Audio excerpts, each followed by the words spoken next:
Good morning, everybody. Welcome back to Cilinix Crypto. Hope you're all doing great, and welcome back to your daily update on the NOTCOIN. And I probably shouldn't say this, but this is going to be a pretty boring video, because I think overall the situation is still the same compared to yesterday. Right. So yesterday, what we saw is that we had a nice breakout slash fake out right here above the main resistance level, which is between 2.4 and 2.5 cents. A fake out is not great. It's usually a bearish confirmation. What we've seen so far is that NOT is consolidating in this range between ultimately 1.9 cents, but mainly 2 cents. That's the main support.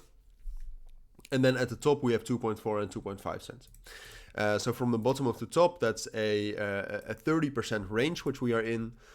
And I don't see any reason yet why we would get a breakout out of that range.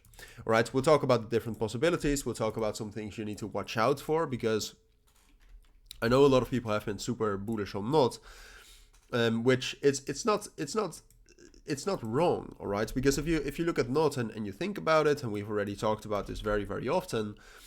TON is still growing, and TON will have massive potential. The total value locked for TON is still increasing. That will go over $1 billion at some point of time.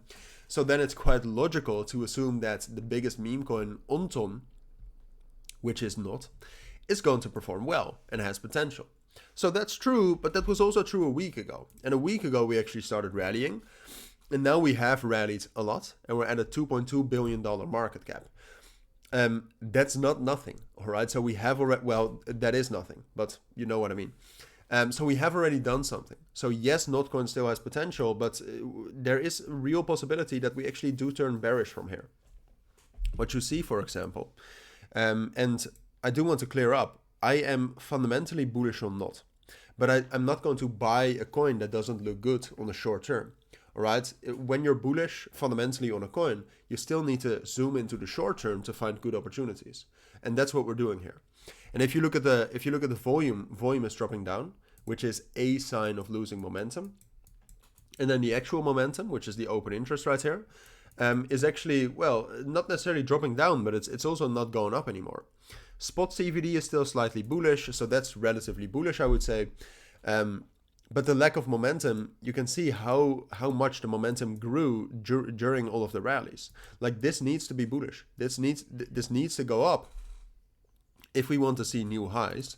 And short term, if we want to see a breakout above 2.4 and 2.5 cents. Because right now, the main question is not whether we can actually break above 3 cents. The main question is, can we break above 2.4 and 2.5 cents? So like I said, we're getting bullish and bearish confirmations here. The market, I would say, is relatively weak right now compared to the last couple of days. We're losing volume. We're not gaining momentum. So that, to me, is more bearish confirmations than bullish confirmations. So short term, I have to be bearish on NOT. Now, like I said, medium term, long term, I'm bullish, and I think we can do things. But you still need to wait for that momentum to kick in. If the momentum isn't there and it will not come, then it's more likely that we're just going to slowly fall down here. So that's what I think is most likely. All right, a drop down into 2 cents, 1.9 cents. I think we'll find support there. I don't expect a major crash unless Bitcoin crashes, but I do expect a slow drop at least into 1.7 cents for now. And if anything changes, I'll let you know. Because the one thing, like I said, we need is momentum, and that momentum could theoretically come back at any moment. All right, so once the momentum starts to go up, once we see something like this, I'll make a video, I'll make some sort of an emergency update, I'll post about it on X, you'll know. But for now, it's most likely, and it's best to assume, we're going to drop down lower. So those are my thoughts. That's what I think you need to know for now. If you do have any questions, let me know down in the comments. But for now, thank you for watching, take care, and bye.